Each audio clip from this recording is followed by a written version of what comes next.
So someone finally tore Tim Pool's beanie off. With the dictionary definition of the word bigot. You are the oppressor! All right, have a good day. Bro, you come near me ever again, you won't have any teeth. You understand that? You're not, dude. Does anyone believe for a fucking second that Tim Pool, like, you guys are like the same build, okay?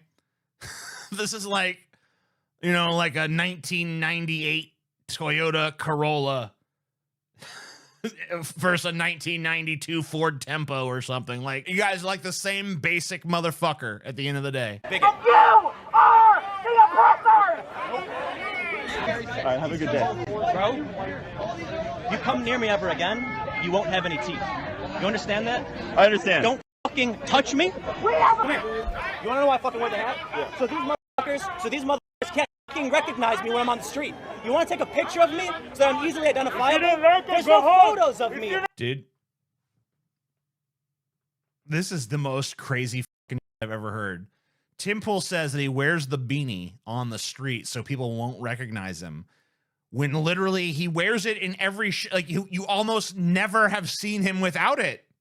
You never see Tim Pool without his fucking beanie except for like a handful of times ever in history. So this idea that like, oh man, you took off my beanie, you've just stolen away my precious anonymity, which I, Tim Pool, value so deeply. Like, what? If anything, he's way less identifiable without the beanie. Tim Pool without his beanie, I mean, as much as I've watched his ass on this show, I don't even know if I'd recognize him. If I walk past Tim Pool wearing his beanie on the street, I'm gonna be like, that's Tim Pool. If Tim Pool's not wearing his beanie, there's like a 99% chance I walk on by and don't even notice that his ass was there, right? Like, how the hell does that make sense? A dude who iconic, I mean, this is like Vermin Supreme being like, don't take my boot off because, you know, I'm only incognito in my boot, right? If I don't have my boot on, people might recognize me. Like, what? The boot is what's recognizable. The beanie is what's recognizable, Tim. You have to know that. You literally almost never appear without it. Like, I can count like 2 or 3 times I've ever seen you without the beanie. So the idea that the beanie is part of some disguise when you're on the streets is like absurd. What are you talking about, you fucking witless psycho? I said the word witless because it's on the screen. I'm easily influenced. A lot of people have asked me, hey, where do you do your live streams? And the answer to that is that I do live streams called Abandon Hope every Sunday on the Pessimist Productions Patreon. That is linked down below. There is all sorts of other stuff on that Patreon as well. It is about $7 a month, and I think that we offer a pretty generous amount of content in exchange for that membership. So if that's something that interests you, be sure to check out the Patreon link in the description section of this video. What I see with Disney is, and with things like Lady Ballers, it's kind of amazing what a fucking total absence of an impact Lady Ballers had after all that fucking to do. Because like literally Tim Pool mentioning Lady Ballers right now, that was like, my brain took a second, like Lady Ballers, oh yeah, that stupid Daily Wire movie. And you could tell they really wanted it to be like this huge, like, oh, fuck, we really triggered the snowflakes now, you guys. But no snowflake was triggered because it was just a piece of shit. This is, I think the future is going to be, I don't know for how long, but the market is going to sort of digitize into a bunch of smaller markets. Yeah. Wow, Tim Pool and his amazing ability to predict the present. Maybe it coalesces at some point. I don't know how or when. But this is why I don't see Disney recovering. The Marvel movies were huge 10 years ago, and now it's just... The Marvel movies were huge fucking 3 or 4 years ago. They weren't fucking huge 10 years ago. They were huge 4 years ago. Like, it's not been that long. Just garbage. Yeah, they suck. Even if they came out with a good one, I gotta be honest, I'm over it. Yeah. Really. And I think about it, I'm like, you know, we used to be so excited for the new Marvel movie that was coming out, and then Avengers Infinity War happened, and that was the end. Now it's like... I mean, I think Endgame, and then not only that, Endgame, and then the the Spider-Man movie that followed that was huge as well. Actually, I think there was 2 Spider-Man movies that followed Endgame, and they were both huge hits. Announce Loki. They announce I don't even know what it is, Secret Wars or whatever. And I'm just like, I don't care. Is Batman a Marvel? I love how these guys are willing to get so pissed off about shit that they don't even know the basics of.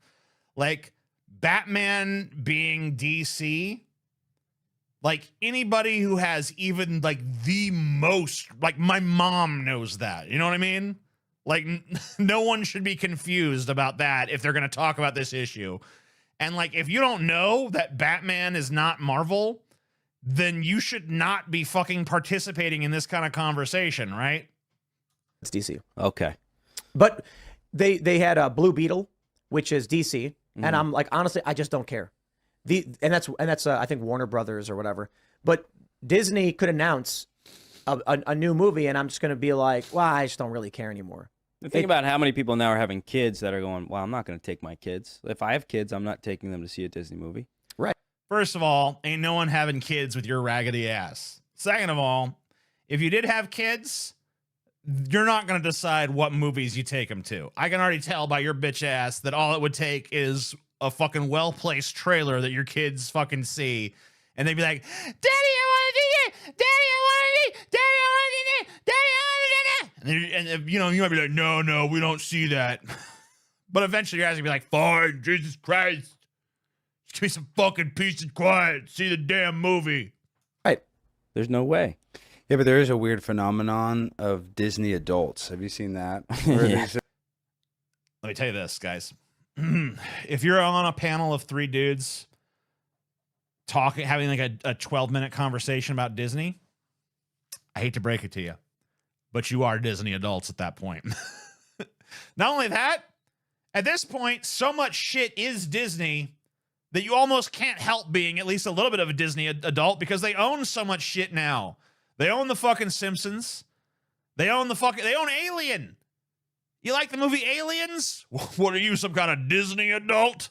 Adults That's that are creepy. obsessed with Yeah. Disney. Yeah. That's weird. His hairline That's is worse weird. than TJ's. Yeah. Dude, my hairline kicks fucking ass, all right? I got this cool-ass fucking widow's peak. You know, I wish it went down a little lower. If I could have my choice, I would have this be exactly the same height up here. But I'd have this part go down to, like, here-ish. Like, boom. Like a Vegeta, you know? But other than that, I like my hairline. So I don't know what you fucking... Don't disparage my fucking hairline. It's not your fucking right or business to do that. You go fuck yourself. I know I'm going to be called fucking, what is it called? Insecure for doing this, but it's not about insecurity. It's about demanding respect from you plebs in the chat. I know you're not a pleb because you do pay for Patreon, but you know what? You became a pleb when you debased yourself, not me, but yourself with that comment. And that's why you're getting put in timeout. And you're going to be put in a 24-hour timeout. So you're done commenting on this stream. Sorry, buddy. Think about that next time you insult this gorgeous fucking hairline. Okay? Okay. I got my Disney season pass. I'm going to go to Disney every day. It's like, you're probably a pedophile. All right. So look. I don't know if Lady Ballers ends up grossing $1 billion, right? Or I should tell her to say it's not going to. And they don't need to either. That's the Right. thing. The Daily Wire, you know, if all of their subscribers watch it. Well, take a look at this. It's not even about their subscribers. Here's the future of where I think we're probably going to be going. Daily Wire spends... I'm just going to do hypothetical numbers. I'm just going to make some bullshit up now, guys, okay? So get ready as I just make up some bullshit and just treat it as though it's fact because I came up with it. Movie, probably a lot. I think but Jeremy said 7 million. 7 million. Yeah. He So- said it in an interview. So that's how what they spent that- on this movie. 7. That's not a low budget movie. I mean, I guess. I mean, it's not a high budget movie. 7 million. I mean, so if you tell me the budget of Lady Ballers was $7 million, I would ask, what the fuck did you spend that on? Because when I looked at it, it definitely did not look like a movie that cost $7 million to me. Now, if it was starring like, you know, if it was directed by Judd Apatow or something and Paul Rudd and, you know, some other A-listers were in it, then I could see like, okay, obviously you're going to spend some money on that. But the fact that it has no A-list sort of celebrities in it, it has, I mean, not even any sort of established star power in the movie. The movie is pretty much entirely trying to market itself on the basis of a cultural issue, and has no real, I mean, it doesn't really seem like it's at all funny. I mean, even anti-woke grifters like Critical Drinker were not willing to put their stamp of endorsement on it. Like, Critical Drinker looked at it and was like, yeah, guys, I hate woke shit too, but like, this is ass. And that was even as a friend of Ben Shapiro. Like, Critical Drinker and Ben Shapiro did a little Star Wars video together where they were sucking each other's cocks. And even then, Critical Drinker's like, no, I'm not gonna tell my audience this is good. I like to maintain some credibility. Thanks. So it's so bad even Critical Drinker was not willing to go to bat for it. And that really fucking says something about how bad that fucking movie must really be. I refuse to watch it personally, not because I'm offended by its political message, but because I'm offended by what a piece of shit it looks like. In the sense of Hollywood, But I don't see $7 million on the screen. Compared to a Hollywood movie. I know a Hollywood movie's a lot, but 7's nothing to The sneeze at. Napoleon movie was 200 million or 400 million. It was either 200 million or 400 million, or maybe 5 million. Or was it 120 billion? I don't know. It was somewhere in that ballpark. Like, why are you talking, dude? If you don't know if a movie costs 200 million or 400 million, then shut up. Like, don't even throw shit out there. I mean, let's see, for the sake of just figuring this out, what the Hollywood studios claimed the budget was 130 to 200 million. So even the Hollywood system doesn't know, but they're saying it costs 200 million is the top of the range. But here's the thing about Hollywood accounting that I learned. I mean, I have always known, and many people have always known, that Hollywood accounting is bullshit. Like, there was a director who was on my favorite horror show, The Last Drive-In with Joe Bob Briggs. And he was the director of the Hatchet series. And he had made a movie, it was Hatchet, I think 3 or 4. And he was talking about how the studio listed the budget for the film at $500,000 or something along those lines. And he said the actual budget was like a tiny fraction of that. It was a minuscule little fraction of a fragment of what the stated budget was. And that's Hollywood accounting for you. And, all these Marvel movies come out, you hear, oh, it cost $300 million to make. It cost $250 million to make. And when I realized truly just how much that was bullshit was when I went and saw Godzilla -1. And I heard after I saw the film, this film was made on a budget of $15 million. And I knew right then and there, every Hollywood studio is lying to me to an extent that I never previously imagined. Because if you can make Godzilla -1 for $15 million, then there is no way it costs 200 to 250, 200 or $300 million to make an Avengers movie or whatever, because it just doesn't add up. It doesn't make sense.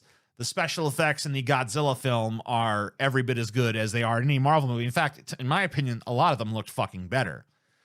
So it's actually kind of absurd to believe these budgets. So I don't know if this Daily Wire movie is doing some Hollywood accounting, or if they just don't know how to properly budget a film. But $7 million for Lady Ballers. I mean, to think that Lady Ballers cost about half of what the cost of Godzilla -1 is. Like, I'm going to always and forever use Godzilla -1 as the benchmark now of films. If Godzilla -1 could be made for $15 million, then there's no excuse.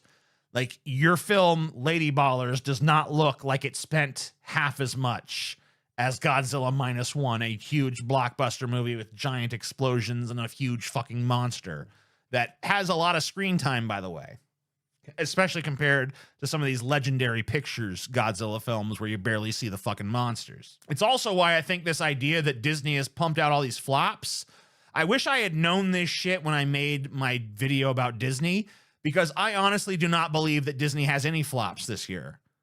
I think that the idea that they're having flops right now is actually total bullshit.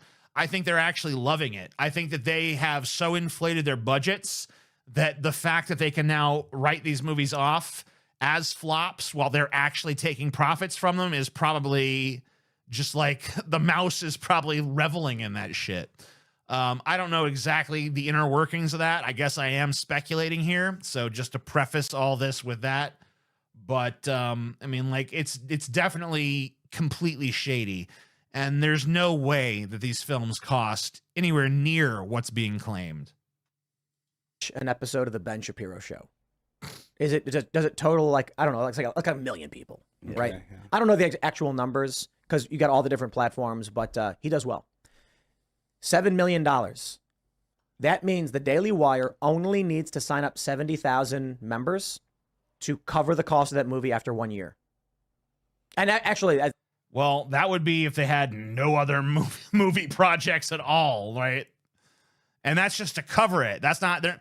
No one goes into business to cover their own business expenses. You go into business to make a profit, right? That's why I don't believe for a second they spent $7 million on that movie. Lady Ballers probably cost somewhere in the realm of $500,000. Once again, pure speculation on my part, but pull this up, but take the number one grossing comedy film, according to the numbers.com, is Barbie. But that's not a comedy. Oh, I mean, it can't kind be. of is. It kind of was. Yeah. No, but it more than kind of was. It was I mean, what do you mean it wasn't a comedy? It was a comedy. It had lots of humor in it. Like, what? Wait, what's going on? like kind of doesn't mean is, right? Yeah. It wasn't kind of a comedy. It was a comedy.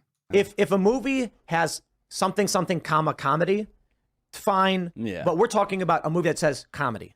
I would say that Barbie is primarily a comedy. It was a comedy before. I mean, it had some elements of drama. It even had some elements of, like, I don't know, contemporary fantasy or something. Maybe even like some allegory, but it was primarily, first and foremost, a comedy film. So what? Yeah. And you've got Barbie, Haunted Mansion, A Man Called Otto, No Hard Feelings, 80 for Brady, Asteroid City, Magic Mike's Last Dance. That's a comedy? Was it really? There's I mean, the only time I've ever had any experience with Magic Mike was the second one. I went to my mom's house and my mom was watching it. And I was just kind of like, I mean, I watched a little bit too. I was like, all right, let's see what this is all about. And I would say that what I saw seemed like it was a comedy. By the way, comedy doesn't mean that I personally find it funny. Like, there are plenty of movies that I don't find funny at all, but I can recognize that it's trying to be funny. It's trying to make me laugh. That's its principal thing it's trying to do. Magic Mike, it struck me as that. It struck me as something that primarily was interested in being funny.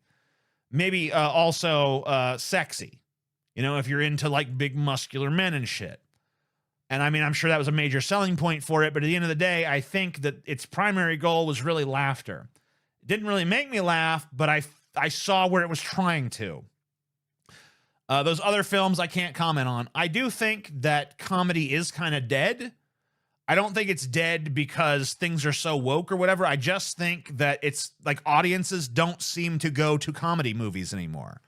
Barbie being the gigantic exception of that, because, you know, you talk about like the top comedy of the year being Barbie, and then the second being The Haunted Mansion, which is considered a flop. Now, once again, it's a Disney film, so I think the budgets are gigantically inflated. It probably was not actually a flop, but on paper it was a flop. So the fact that the second movie on the list is a flop on paper shows me that, you know, audiences are just not going to comedy films. And I think the reason is that comedy has just by and large moved to series, because, you know, people like these. I mean, like, there's huge comedy series, like so many people just, oh, they're in love with The Office. Oh, they're in love with Friends to this day. Even though the thing's been off the air for decades now. Oh, they just still in love with Friends. Seinfeld, they love it. Curb Your Enthusiasm, they love it. All these comedy shows, people are in love with these shows. You get a hit comedy show, it's just like you ride a golden chariot into the land of eternal wealth, right? But it's hard to sell a comedy film to people anymore. People just don't seem to go to a movie for a comedic premise alone right now. Now, the market could always change, but it seems like right now that's just not what audiences are looking for. So it seems like that's what's killed comedy, is that just audiences won't show up for them unless it's in a series. I can't stand Friends either, Princess Sore. I don't understand anyone who watches that garbage, but a lot of people do. They're still making Magic Mike's, and then Magic Mike. is Channing Tatum or whatever? Is he still in it? Good. And they also include kids film, Strays, Are You There, God? It's Me. Was Strays a kid's film? I thought Strays was rated R. Yeah, Strays is not a kid's film. I mean, Strays is an R-rated movie. Now, maybe a bunch of kids saw it. I mean, you know, like if I was a certain age, like 10 or something, and there was a movie about a bunch of dogs cursing, I'd probably watch that fucking movie. So it probably is secretly for kids. But it's an R-rated movie, so kids can't go buy tickets to it, and parents are going to feel a little weird taking their kids to it for the most part. So this is yet another thing where they're just showing their ignorance. They don't actually know what the fuck they're talking about. Margaret, that's a comedy film? Like, none of these are Ruby Gilman, Teenage Kraken. That's not a comedy film. These aren't comedies. So the movie about talking dogs going on foul-mouthed adventures isn't a comedy film? Then what the fuck is it? Like, what is it supposed to be then? Hocus actually Pocus. Haunted Mansion, maybe as a kid's film, have comedic elements. Think about how many comedy films were cranking out when we were kids. Yeah, but how I is know. Hocus Pocus, a movie from 1993, a top 20 grossing box office movie? I think it got re-released. Yeah, but just got during re-released. Halloween, I'm guessing. So for 1 month, it can be a top 20 movie. Oh, yeah, that's wild, dude. That's insane. We're in like a Dirty Dancing version of you're not allowed to. That's what this feels like. So this guy instantly looks at the pattern of audiences not going to comedy films at the theater and says, like, man, it's like Dirty Dancing situation where we're just not allowed to make jokes no more, you know what I mean? It's like you're ignoring the fact that, like I just said, there's tons of huge comedy series, some of which are still running and some of which are legacy shit, but most comedy has moved to that format, right? And there have been huge comedy specials that have been from woke comedians and hugely anti-woke comedians. Like Dave Chappelle has put out some huge comedy specials in recent years. Ricky Gervais, huge comedy specials in recent years. And those guys are fucking like the most anti-woke motherfuckers ever. They're just like, oh man, we hate trans people. Ha ha ha. That's the whole joke is like, oh, they identify as attack helicopter. And that's like the whole bit. And they've had huge comedy specials. Chris Rock, I think he did one, and it was the first live Netflix special, and it was a big anti-woke screed, just like a bunch of these other ones have been lately. So there have been a ton of these anti-woke comedians who have had huge specials recently. So you cannot make this claim like, oh man, we just can't joke no more, man. We can't even, people too easily offended now. This is the same kind of motherfucker that will, I mean, he might even say it here. I wouldn't even be surprised if he was going to say it in a minute. This whole, like, you can't even make a movie like Blazing Saddles anymore, forgetting that Blazing Saddles was offensive at the time it was made. People thought it was offensive then, too. The thing is that we used to have ballsier artists that did, when something was offensive to people, they just said, oh, yeah, well, too bad, fuck you. But now everyone who gets, you know, people get offended and everyone just want to be, woe is me. I can't even say what I want to no more. No one. Like, give me a break. No joke. Doesn't it feel like we're really just not allowed to have comedy? It's crazy. Yeah. So It the doesn't. Daily Wire's competing with It doesn't feel like that at all. You're a fucking moron. Okay, enough of this. I think we have enough. We have enough fucking Tim Pool segment, okay? I'll be honest with you. The only thing I really wanted to talk about with Tim Pool is that dude ripping off his beanie, and everything I've done since then has just been me filling time. I hope that doesn't take away your enjoyment of the segment I just did, but I just want to be honest with you. That's what was my motive.